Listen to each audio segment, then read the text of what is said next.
Saya udah paham lah ya kalau ada dua logo seperti ini, ada Garuda, ada Naga. Ini berkaitan dengan pertandingan besok yang sangat krusial di Gelora Bung Karno yang tadi udah disampaikan di opening. Ada timnas Indonesia akan berhadapan dengan Cina di laga hidup mati nih di grup C penyisihan Piala Dunia 2026 zona Asia.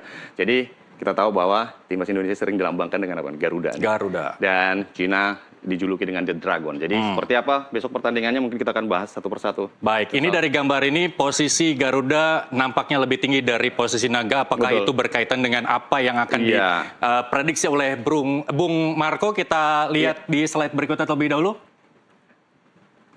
Iya. Kurang panjang, Seral. Nah, itu dia.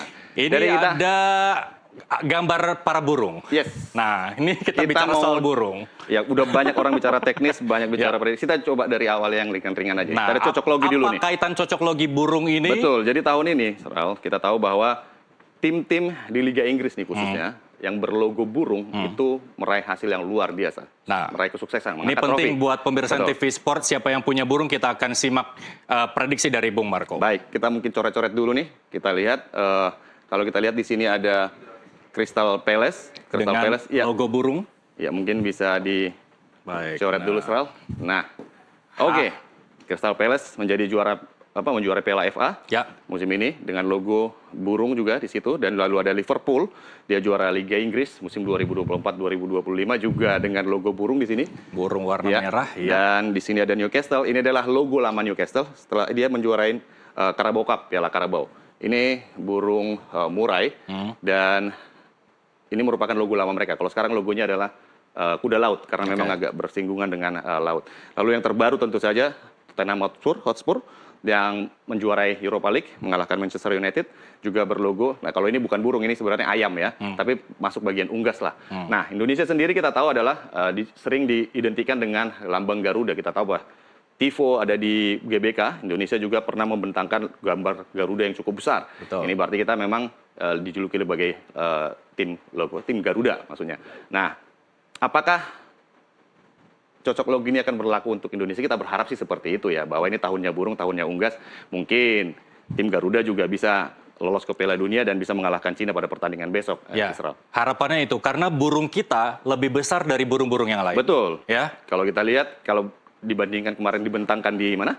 Di stadion cukup besar sekali. Cukup besar, ya. Dan mata yang tajam. Itu kita harapkan bahwa dengan besarnya burung kita dapat menguasai stadion GBK. Betul. Dari lawan kita Cina nanti. Iya, paling tidak bisa meredam atau menghentikan The Dragon lah nanti di GBK. Oke. Selanjutnya? Ya, kita tentu saja akan berbicara seberapa penting sih laga ini. Dan seperti apa sih lawan kita yang kita hadapi nanti? Sekuat apa sih The Dragon? Nah, kita mungkin bisa lihat di slide berikutnya. Oke. Kalau tadi di awal saya sebutkan bahwa China bertanding dengan penuh tekanan karena kalau berdasarkan statistik dari 7 kali pertandingan bahwa China baru menang 2 kali. Yang pertama melawan Indonesia. Ya, dengan skor 2-1 dan kemudian juga melawan Bahrain dengan skor 0-1. Nah, ini bukti bahwa belum pernah menang di laga tandang. Prediksinya seperti apa? Jadi kita tahu bahwa Cina datang dengan kondisi yang memang sangat tertekan ya. Di mana mereka kalau kita lihat di posisi klasemen, mereka ada di posisi paling buncit dengan posisi 6 dari 8 pertandingan. Artinya apa? Artinya tidak ada pilihan lain bagi Cina untuk bisa menjaga asa mereka melangkah ke putaran final Piala Dunia 2026 itu selain memenangkan pertandingan melawan Indonesia. Oke, mereka mungkin masih ada harapan, tapi itu sangat kecil sekali karena mereka harus menang dengan skor yang cukup besar lawan Bahrain di pertandingan terakhir. Jadi boleh dikatakan satu-satunya cara bagi Cina adalah memenangkan pertandingan. Nah, beban mereka itu cukup berat karena apa? Karena memang Cina ini sebenarnya klub besar gitu loh. Pernah jadi raksasa Asia, pernah tampil di Piala Dunia tahun 2002. Saat itu pernah dilatih pelatih top Eropa, Marcelo Lippi. Jadi mereka itu punya beban sebenarnya untuk berada di papan bawah klasemen grup C. Jadi secara ranking FIFA juga Indonesia unggul daripada China ya? Iya. China di atas justru ya? China di atas, jauh di atas Indonesia, dan tentu mereka ini menjadi beban. Dan semakin beban lagi karena apa? Karena memang fans mereka juga saat ini juga menuntut bahwa Cina untuk bermain lebih baik lagi di kualifikasi Piala Dunia 2026 grup C. Artinya apa? mereka tuh kita lihat bahwa hanya 2 pertandingan yang berhasil mereka menangkan. Pertama pertandingan di kandang sendiri melawan Indonesia 2-1, lalu mereka berhasil menang di kandang lawan di Bahrain dengan skor 0-1. Namun apa yang kita lihat adalah setelah itu mereka mengalami penurunan. Nah, mereka kalah dengan 1-3, kalah dengan 1-0, lalu kalah dengan 0-2 melawan Australia di kandang. Sebaliknya Indonesia itu justru mengalami kebalikan dari apa yang dialami oleh Cina. Setelah mengalami kekalahan lawan Cina, Indonesia mungkin sempat kalah lawan Jepang. Tapi setelah itu Indonesia bangkit, bisa menang melawan Arab Saudi, lalu menang melawan Bahrain. Ya di kandang sendiri. Di kandang sendiri dan apa? Dan hanya Jepang yang berhasil mengalahkan Indonesia di kandang sendiri di GBK. Artinya apa? Indonesia itu cukup kuat bila bertanding di GBK. Di hadapan penonton sendiri, Indonesia main cukup kuat lah dan menjadi momok bagi tim-tim tamu. Dan itu juga udah disadari juga oleh Branko Ivankovic. Tadi saat jumpa pers juga dia mengatakan bahwa ini bukan laga mudah gitu. Dan bahkan Zhang Yuning juga mengatakan bahwa ini laga yang stressful. Karena apa? Karena mereka harus bermain di hadapan 70.000 penonton.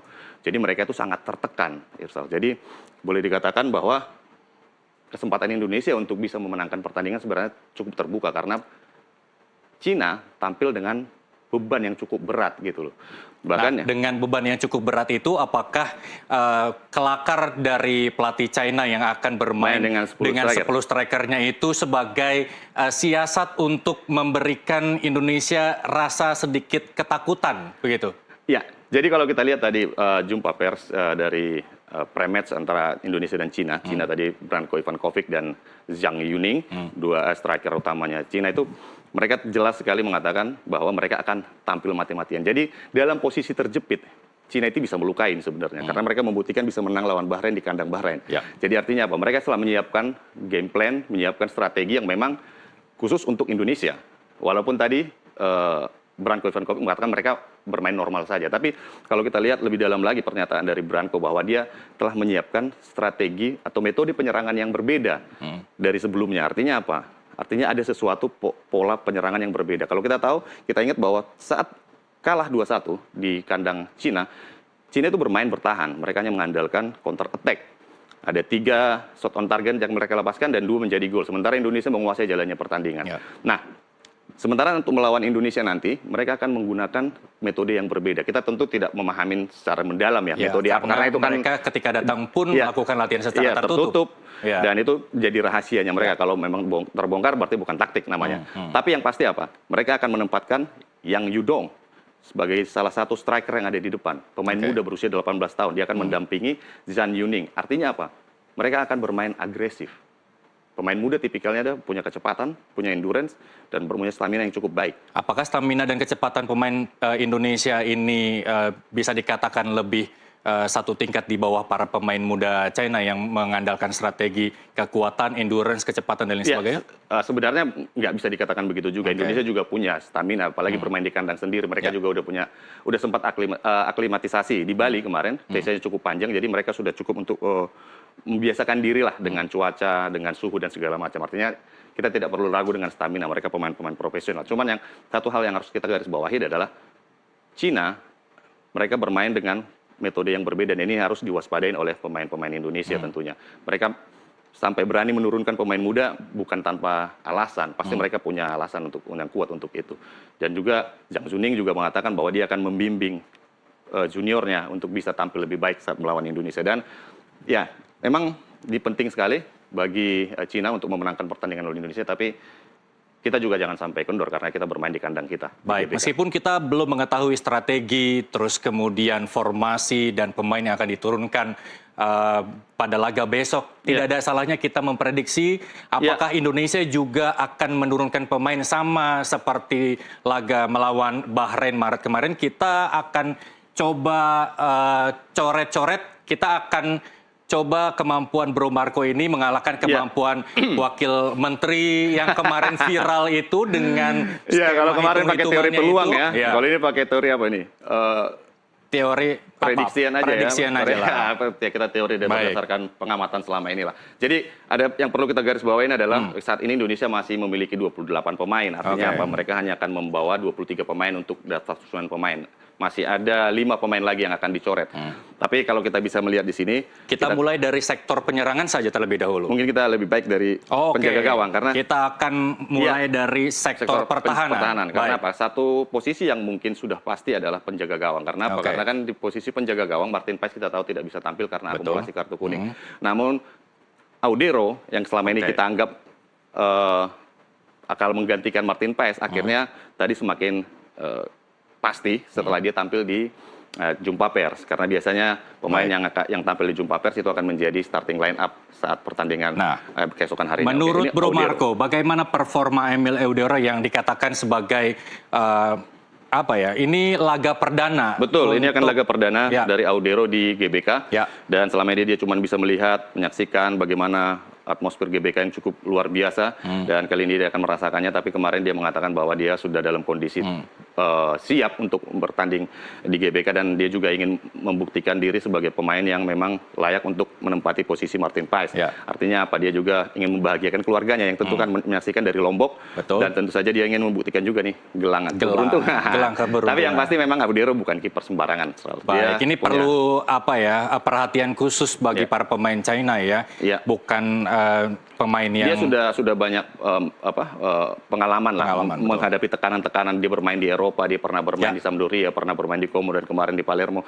Artinya dia sudah berhadapan dengan pemain-pemain kelas top dunia. Jadi saya pikir nggak ada masalah untuk selanjutnya kita akan ke sektor.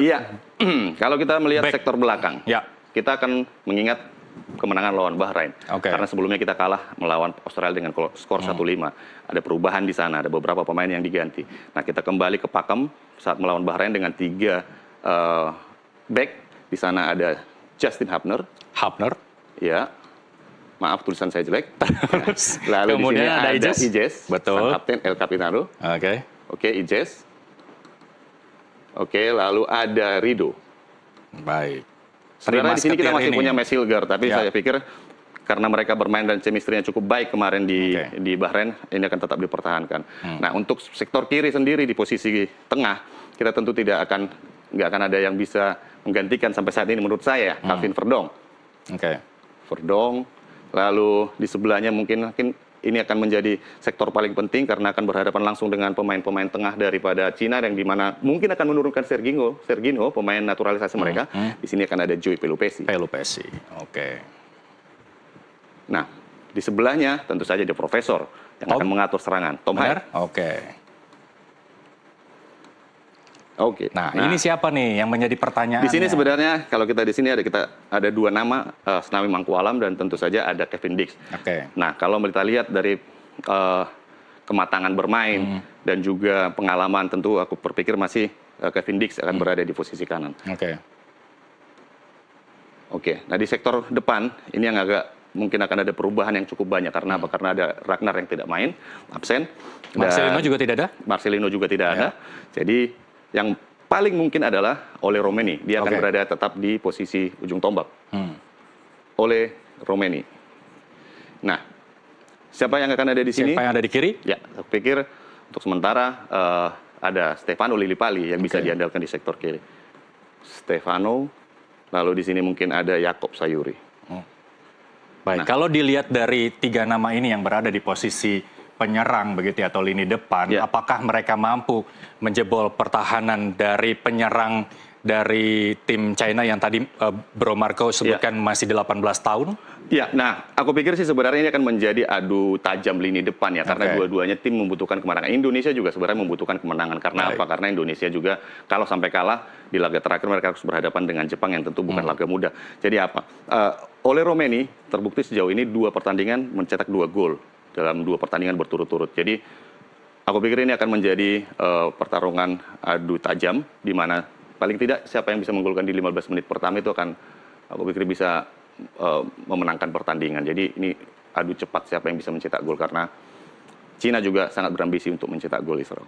Baik, dari sekian panjang penjelasan prediksi dari Bung Marco tanpa klimaks, kalau tidak menyebut perolehan angka, prediksi, kita sebut skor. Angka, prediksi skor, berapa dari posisi yang kemungkinan ya paling saya tidak tidak berubah banyak dari skor sebenarnya. Tapi ya untuk timnas Indonesia besok saya bisa cukup yakin Indonesia bisa mencuri gol 2 untuk Indonesia. 2-0 untuk Indonesia. 2-0. Iya, semoga ini jadi kenyataan. Semoga menjadi kenyataan bahwa kita harus menunjukkan burung Garuda yang besar itu bisa menaklukkan naga yang yang kecil itu punya api. Punya api. Oh, nah, api melawan kepakan sayap Garuda. Begitu. Kita harapkan burung kita akan berterbangan di Garuda untuk merayakan kemenangan. Mencengkram kemenangan di GBK nanti. Dan sebelum kita tutup, ada sedikit, kita mungkin udah membahas banyak hal ya tentang teknis. Tapi yang pasti kita tahu Patrick Kluivert, Dery Zlanjzat, Alex Pastoor akan lebih tahu apa yang penting buat besok. Sebagai penonton, sebagai penggemar timnas, hanya ada satu hal, tentu kita hanya bisa mendukung.